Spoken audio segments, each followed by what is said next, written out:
chiều hẹn nhau lúc đầu, giờ như nước trôi qua sông.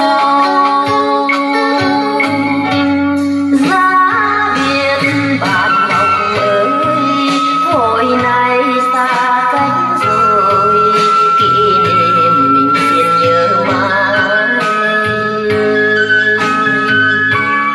Buồn riêng một mình ai, chờ mong từng đêm ngồi chiếc môi u hoài này anh có hay.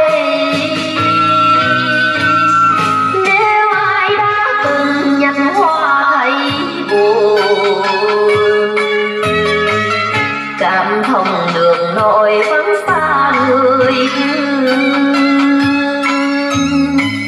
Màu hoa phương thắm như máu con đi, mỗi lần hẹn tan kỷ niệm, người xưa biết đâu mà tìm.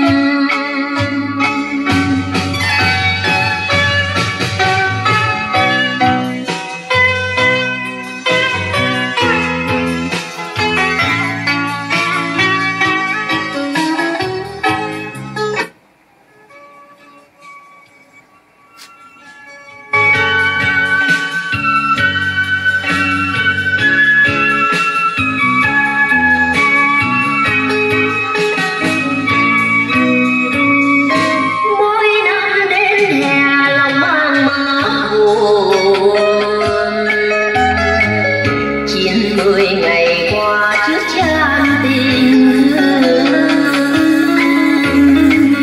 Ngày mai xa cách hai đứa hai nơi, phút gần vui nhau mất rồi, tà tư là hết.